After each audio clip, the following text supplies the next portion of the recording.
Welcome to the world of whiskey. This is Dr. Diva's exclusive concoctions.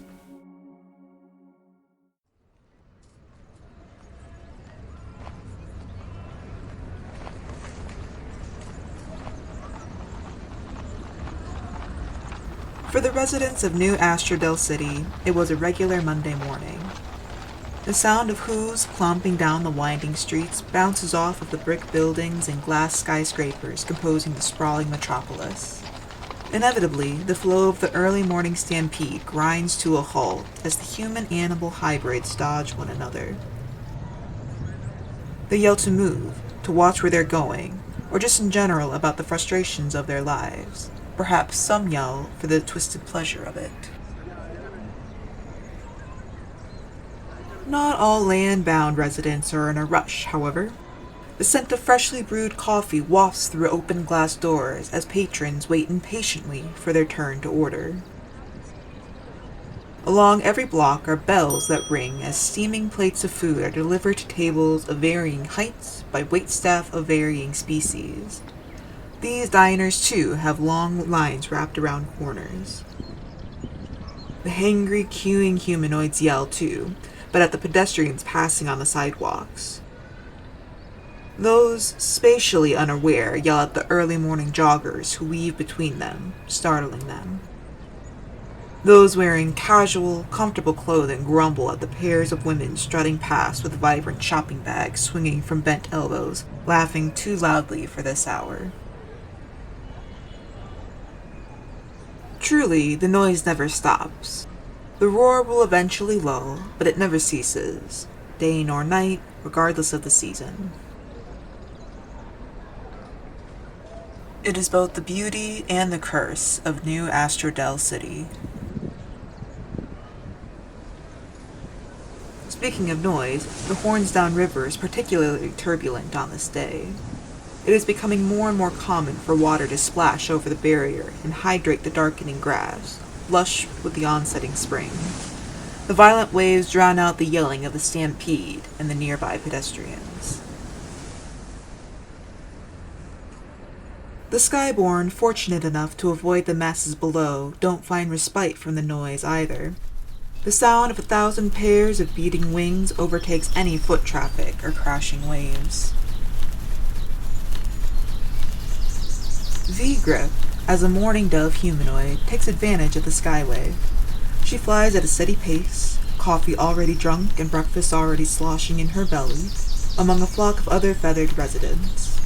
She appreciates the distance she and her fellow birds can travel swiftly, but she detests when she needs to break away and plunge through the flock to her destination. Others do so seamlessly, but she has yet to master the motion. She stumbles as she lands on the top of the Milo Kremlak building, but steadies herself, steels her nerves, and walks through the rooftop entrance. A butterfly hybrid receptionist, one so beautiful V wonders if she's in the wrong building and stumbled upon a photo shoot, beckons V to her desk, trading small talk alongside her identification card for a guest badge before waving her through to the stairs and instructs her to sit in one of the empty chairs. The receptionist lifts a plain wired phone to her ear for only a moment before setting it down. V's head swivels, watching humanoids pass in front of her, which is often given the hundreds of skyborn humanoids cycling through the revolving entrance door and stairwell. She preens as she waits, smothering out the rumpled fabric of her interviewing jumpsuit, and teases the tangles from her hair. The noise of the lobby is as constant as the morning stampede. The stairwell's door clicks every time it opens and every time it is closed. Talons clack against polished marble floors. The receptionist's phone rings constantly. The humanoids talk with one another as they cross back and forth. Very Grip. Standing before one of the open stairwell doors is a gorgeous woman who holds a clipboard against her chest. Her brow is furrowed, her lips pursed as she scans the lobby. Her and V's eyes meet, and the woman's yellow crest feathers rise. When V stands, the woman's eyes rake over her with a scowl tugging at her lips. She lowers her crest feathers and beckons V to follow her into the stairwell and down a floor. She is paraded past rows of desks, each one with a skyborn humanoid bent over it, working leisurely. Some flip through large binders of papers with red pens in hand. Others hold up various chunks of gemstone crystals to the light streaming through the windows, while others yet gather in small groups and gossip over steaming mugs. "So," the woman says, pausing outside of a set of ornate wooden doors. "This is Deirdre's office. We never, ever enter uninvited." "That's my desk," she says with a point. The small wooden desk is barren, save for a single notebook and quill. "I am Deirdre's personal assistant," she says with a small flourish, unable to hide her smile. "She tells me what she needs and I get it done, scheduling her appointments, both professional and personal, contacting and organizing her connections, placing orders and overseeing their delivery. Truly, the list goes on." She motions to the other desk. V interrupts. "I'm sorry, I don't think I got your name." "Cairo." V waits for her to continue, but she doesn't. "Do you have a last name?" "Yes." Another awkward pause later, she says, "It's on a need-to-know basis." "Okay, but you know mine." V points out with a small smile of her own as she tries to break the tension. It radiates off Kyra, much like her strong, sweet-smelling perfume. "As I was saying," Kyra starts with a talon-curling look before walking V to the other desk. "This is the errand bird's desk. If hired, you'd be given tasks to run by both Deirdre and myself. If Deirdre says she wants lunch on her desk by noon, then her lunch will be on her desk by noon. If she needs samples from the lab, you will run, and I do mean run, to retrieve them. If she needs you to personally fly across New Amsterdam to hand-deliver a PR package, you will do so, day, night, rain, or shine. Understood?" V's head is admittedly spinning a little. She's no athlete, and this isn't a track field, so why would she be running up and down stairs all day, flying across the city? She knew when she applied for this personal assistant job, yes, that is the job title, not errand bird, that it involved odd-end tasks, but the picture Kyra is painting is completely different than what V had in mind. Kyra is looking expectantly at V, and she reluctantly nods. She needs a foot in the door, and Pheather Pharmaceuticals is the only company that called her back for an interview. This interview, which is unlike any V has experienced before. Kyra snaps her fingers and points at the empty desk's chair and motions for V to drag it over to her desk. As they sit, Kyra opens her notebook. "So, how did you hear about this position?" "Well, I spoke with Lily in Humanoid Resources, and I told her about how I want to be an apothecary one day and would love for the opportunity to work under, V's eyes float up to the name tag stuck to the outside of the office door.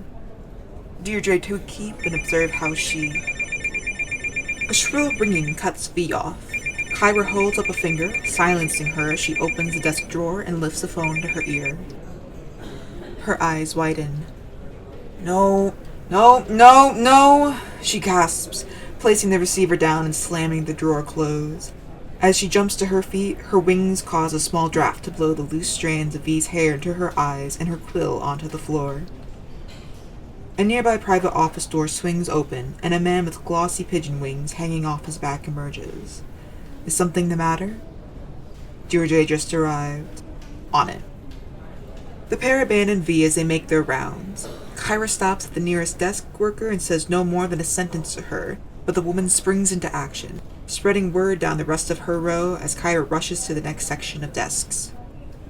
At the same time, the man peeks into each private office and conference room, and like floodgates opening, several humanoids pour out and scatter to their respective desks. Handheld mirrors are pulled from drawers as the employees, women and men alike, check the shine of their wings. Several pluck faded feathers from their tails. Those with talons quickly polish the tips, and those of the bugged variety with antennae position them just so to frame the face. V is a statue anchored to her chair. In a moment, the rapid flocking freezes. Butts plant into chairs, papers are flipped through, notes are written. The talking ceases except for the faint conversation between two feminine voices. The unfamiliar voice says, "Have the presentation notes arrived?" Kyra replies, "Yes, I have them waiting in. Where are the sample cartons?" "The supply room. I want all of the hexagonal and square cartons brought to my conference room. I'll also need the color sample booklet and find..." The pair of women emerge from the hallway. Kyra's head is bent over her notebook, while the woman she walks beside continues to rattle off orders.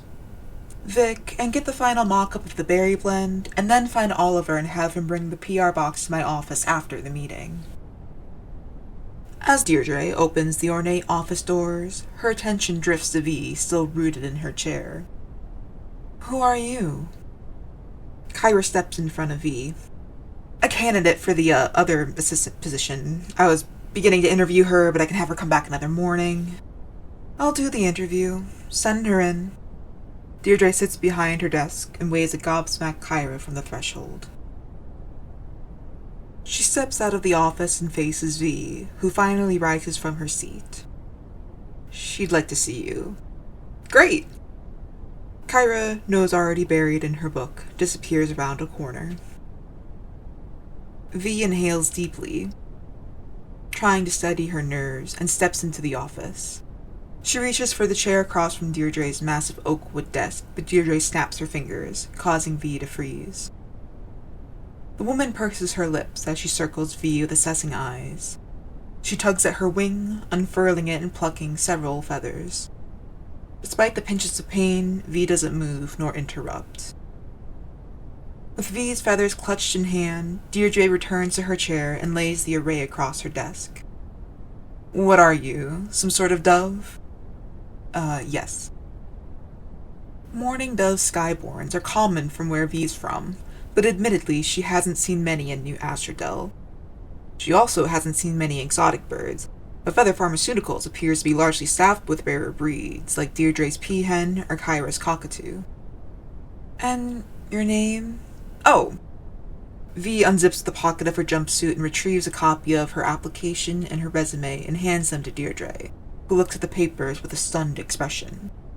Still, she continues, "My name is V Grip. Well, Verey, but everyone calls me V." Still wearing a confused expression, Deirdre takes the papers. "You want to be my assistant?" "Yes, I just graduated from..." "Have you been an executive assistant before?" V pauses. "Well, no, but I'm a quick learner, adaptable, I have a lot of energy." "Why Pheather Pharmaceuticals? You obviously don't use our products." "How can you know?" "Why Pheather Pharmaceuticals?" A cold flush leaves V lightheaded. She worked odd jobs during her collegiate career to sustain herself, but never has being a company's fanbird been required. "Well," she begins, locking her knees together, "I want to be an apothecary, so I was hoping for the opportunity to work under you as your assistant and, learn the ins and outs of a successful pharmaceutical business."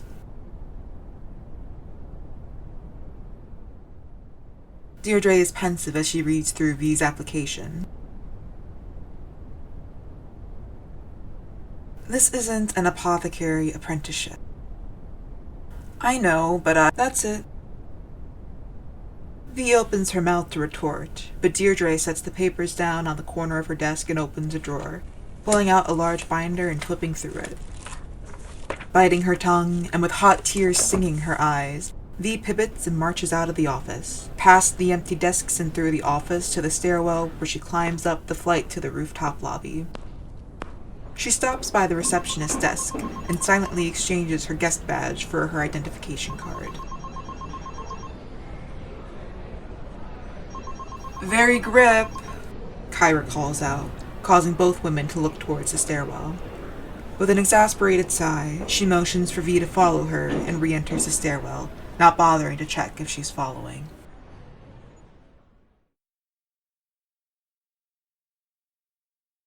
For V, it was not a normal Monday morning. Despite the pit in her stomach, she was not invited back into the office to be accosted, but to sign onboarding paperwork before being rushed out of the door in time for Kyra to pick up Deirdre's salad greens. Just as the morning stampede was chaotic and loud, so too was the lunch rush, except this time, V was not cruising near the clouds, but strolling down the street, past the lines wrapped around corners, to the second-hand stores to purchase a few new outfits for her first official office job. By the time she was finished sorting through the racks and trying on outfits, she left with bags swinging from both elbows, passing lines of hungry customers queuing for dinner on her way to a small neighborhood bar and grill. When she opens the heavy wooden door, a small bell rings above head. As she steps into the building, the scent of spiced roasted vegetables and boozy, fruity beverages envelops her.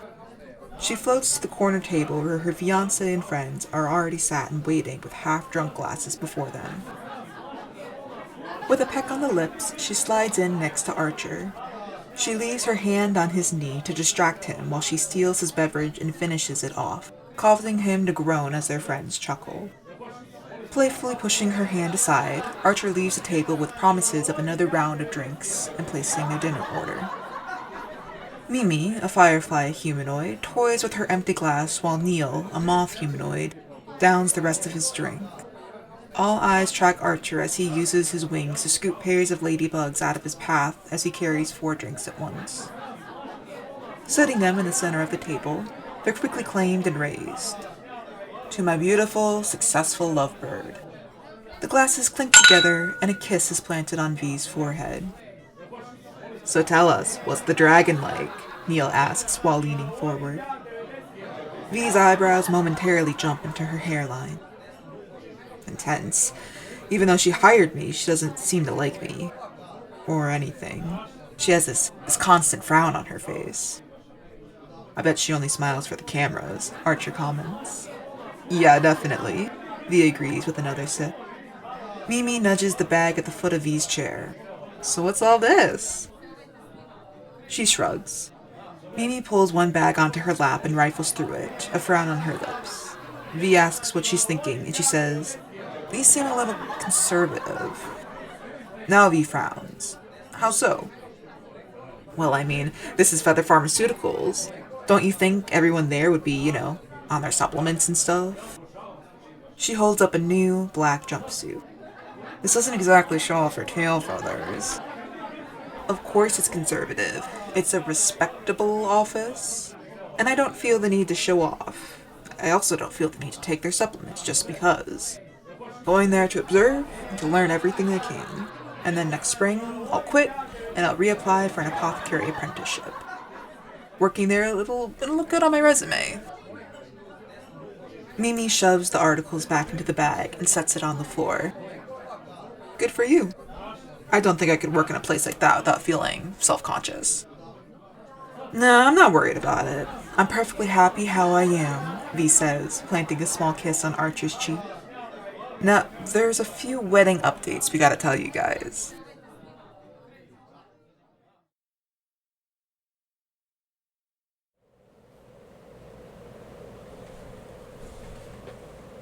At 6 in the morning, V awakes to her cell phone buzzing. Upon answering, before she can mumble a half-asleep greeting, Kyra says, "On your way into the office, you'll need to stop by Celeste's Coffee House and get a large hazelnut latte, no sugar. It needs to be hot, not scalding, not lukewarm.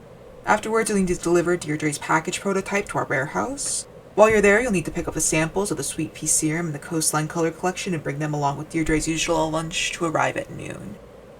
What?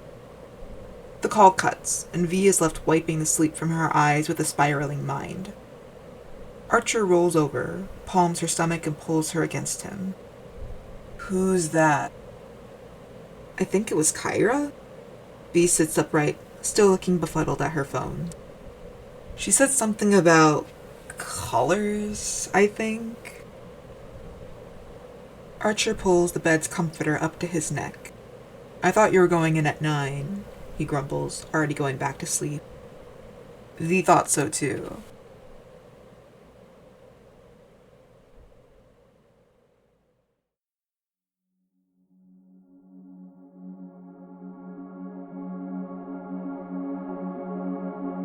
Hi Wistians, Everly Teller here. Thank you for listening to this episode. If you liked what you heard, please subscribe to follow along. Don't forget to like and leave a comment. Additionally, if you're a fan of fantasy, and especially romantasy, subscribe for free to my Patreon to read weekly chapter releases of my web novels, and for bi-weekly releases of my audio drama podcast.